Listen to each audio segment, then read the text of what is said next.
Hi there, I have a question for you. Do you know how your dog or puppy self-regulates? If you aren't 100% sure, you're probably in the majority.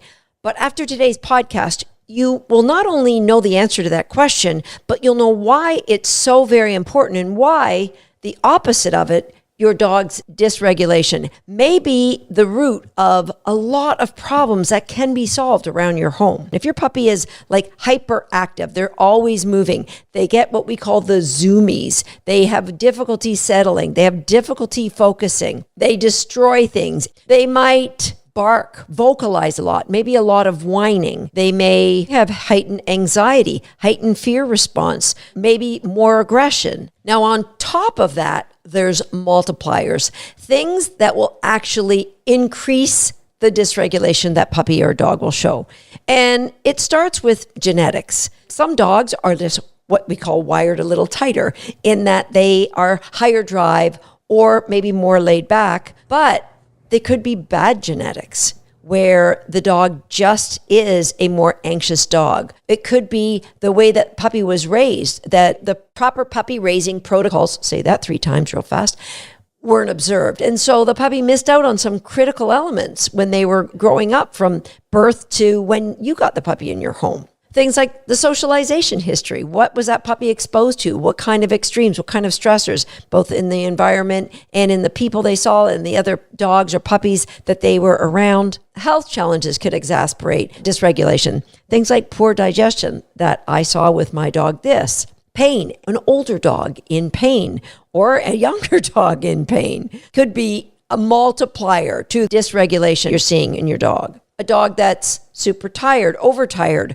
or too hungry. Hello, hangry. Have you ever felt hangry? It's your emotional reflection of your lack of food in your tummy. Yes, that is emotional dysregulation, my friend. A dog that's forced to make a difficult decision, they may show some dysregulation in that they have no way to get out of a situation. They may snap or growl or lunge or lose control of their bowels. The human dynamics in your house will definitely have an impact on your puppy's or dog's dysregulation.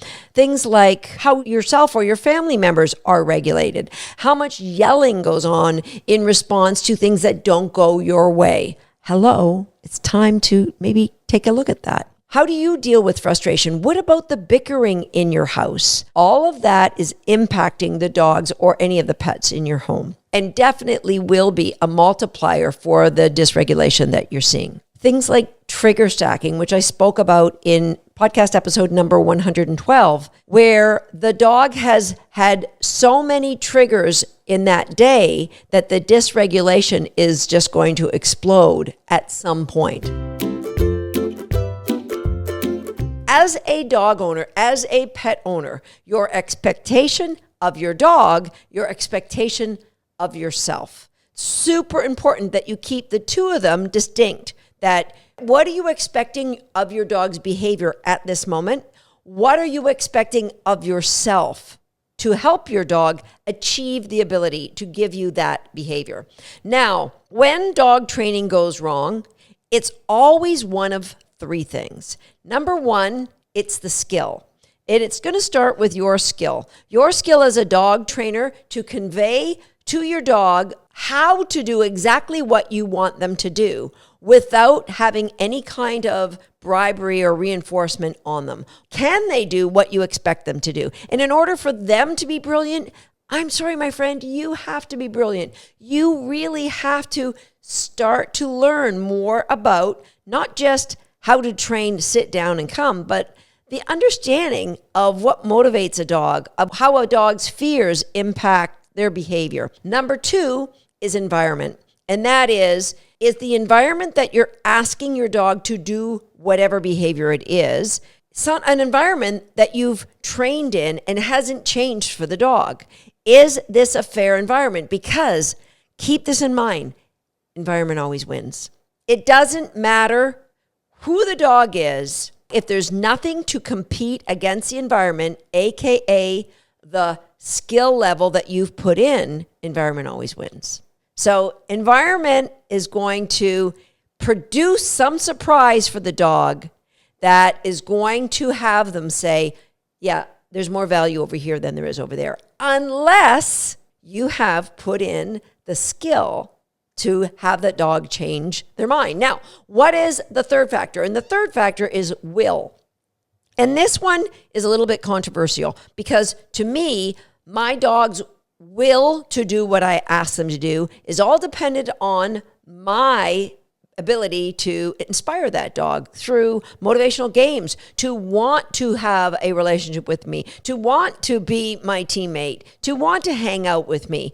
And so that isn't a given. Now, for some of you, maybe it has been, and bravo to you, but I don't believe the expectation should be. Now, some people say if the dog chooses to not do something, they're being willful. Their will is saying, I'm not choosing that, therefore I need to go to coercion. I don't believe that's necessary. I believe we can use whatever that dog loves, even something from the environment, as a reinforcer to build the will to want to work with you. Dysregulation is the inability to manage emotions. And that's to be expected, especially with young puppies or with puppies or dogs who are in your home and haven't had clarity of expectations played out in a way that they want to do what you want them to do. And it is possible to get there. So dysregulation can show up in any number of ways. Often it's an outward physical representation of an inward mental or emotional struggle. So it could be a dog spinning or barking or lunging or humping or digging or, yes, even biting. Here's the thing that I want you to be clear about. Dysregulation is not the same as reactivity. Although when a dog shares their emotions with you and you don't do anything about it, that dysregulation can escalate to a place of reactivity or even aggression. And that's why there's two things that I need you to be really clear about. Number one, manage your expectations. Remind yourself of the stage and the age of your puppy, and remind yourself of how much you understand about what I'm talking about. How much education have you sought out for yourself? Because remember, I've said this many times, the more educated you become about how dogs learn and how you can engage them, the more brilliant your dog will appear. So number one, manage your expectations. Number two, learn to become aware of your dog's emotions. Now, I'm not saying for you to be able to identify, he's angry, he's happy, he's sad, because there are times when it's obvious that our dog is really happy, but a lot of times we can't. We can't know what our dog's feeling, but what we can do is describe the behavior. We can describe our dog's temp, what their body looks like, and what are they doing. They're spinning in a circle on a leash, barking hysterically as a big tall man walks by, or a bicycle goes by, or a skateboarder goes by. We can describe that behavior, and by describing that behavior and keeping in mind behavior is communication, we can then say, wow, this isn't what I'd like to see from my dog. Here's where I think it could be different. And the gap between what your dog is doing, what you'd like to see, is the training that needs to be happening. And this is my dog, who was completely dysregulated if she saw another dog out on a walk. It didn't matter how close or how far, she lost her mind. All of the hackles on the back of her neck would come up. She would scream, not just bark, scream. She would try to get in behind me. If the dog came anywhere near us, she would lunge and snap. It was anarchy. And so how often did I allow that to rehearse? Like maybe once. And then I went and journaled. This is the dysregulation I'm seeing. What can I do? Now, back then, we didn't realize the impact of her nutrition. She had great nutrition. She just didn't have great nutrition for her. So that would have solved a lot of problems and would have taken me a lot faster to help her become more regulated around dogs. But here's what the co-regulation looked like. Number one, I never took her for a walk where there'd be any dogs. Around our property, yes. Did I take her where there were other dogs? Absolutely. But I never took her on a path or a street where she would have to see other dogs. What I would do, I would take her to a place where I knew there were dogs, but I also knew I could get like hundreds of meters away from them. So I would go to a park on Lake Ontario and I would sit on a bench with a little dog bed and I'd bring a book and I would give her a big meaty bone. So the dogs were a long way away and she was just learning and she was just chewing on her bone. Am I helping her to self-regulate? Trick question. No, I'm not. I'm co-regulating by the distance away from the other dogs and by giving her something that's really amazing for her. Would there be a little bit of classical conditioning? I'm chewing on this and dogs are walking by. I don't think so because the dogs are really too far away. So we would do that and eventually I could be closer to the path. So I might be maybe 5 strides from the path. And instead of giving her a big meaty bone, I would give her like just drop cookies in her bed. I would teach her things like chin target behavior where she would rest her chin on my hand. I would just reinforce we're now being operant. We are now allowing her to choose a behavior and it didn't have to do anything to do with the dogs. I was getting her nearer the dogs without her having to be forced to engage with the dogs or look at the dogs. When I could see she was more relaxed, then we went to a co-regulation that was leading me to a place where I could get out of the picture for her.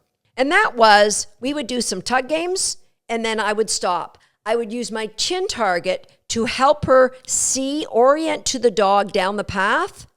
And then I would move my chin target away. And when she looked back at me, I would either tug or I would give cookies. Now, if the dog was close, obviously I wasn't going to do this when the dog was super close, but I would never use tug when the dog was, within 30, 40 feet of us because I didn't want the chance of that other dog getting excited and coming and barking and lunging at her. So I would use cookies. The closer the dog got, the more I would co-regulate by moving her further back off the path. Eventually, she could just sit beside me in reinforcement zone. Her confidence had got to a place where she could look at the dog and look at me exactly as I wrote about in 2004 in my book, Shaping Success, where I talked about my dog Buzzy, who was reactive to my then puppy Decaf. Look at what you're upset by. Look back at me for reinforcement. That whatever you're distracted by, you can look at it and then look back at me. Good choices get good rewards, all right? And we're giving high value reinforcement. Eventually, I could not use the chin target. I could let this look at the dog and look at me. But I would never let a dog surprise her. So if I saw a dog in a distance, maybe she was facing this way and a dog was coming, I would always orient her towards the dog. We got to a place where she was self-regulating in that she would look at the dog, look back at me. And then I could get to a place where I didn't reward every dog. It might just be every other dog, or I would reward 3 dogs, but not the 4th. So we had gotten securely to a place of self-regulation. So I could take this to different parks. I'd always start a little bit further away, but eventually she could be anywhere near dogs. Dogs actually would come up and sniff her. That's when I knew we were moving to a place of habituation. She's had dogs snarl at her, growl at her, lunge at her, and she has not reacted back. She has looked at me, heavily reinforced, and I've gotten her out of there. But that's what you can do when you make sure that your expectations are never higher than the training that you've put in with your dog. So what can you do if you see that your dog is stressing? First thing is you're going to either remove the trigger that's causing the stress or remove the dog from the environment. That's the first thing. So we need to eliminate the stress immediately, and it's easy done. Remove the dog or remove the stressor by creating distance and giving them a new activity to play game. Okay, now what we want to do is help that dog lower their cortisol. And you can do it by, number one, what I love to do is play tug. Physical exercise helps to de-stress. So if you took my dog when the dogs were barking and rushing towards her, there's no way she would have played tug at that moment or the moment after.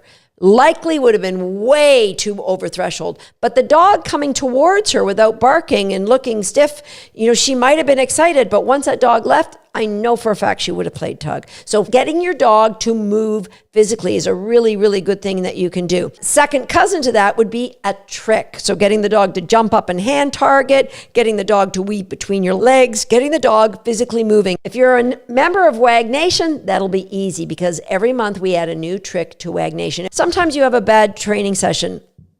It might be a bad training session because things didn't go well. That can cause stress. Might be a bad training session because you inadvertently don't know about using games as a way of training, or you don't know about how reinforcement-based training really works. And so every time you train, you are correcting and telling the dog they're wrong and giving them a collar correction.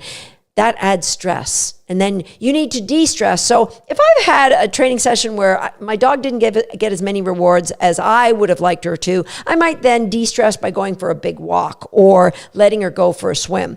The good news is the way that we train, the cues that we use, sit down, stand, or do a trick, all of the cues actually help to de-stress a dog because they are triggers that create a positive conditioned emotional response. It's awesome.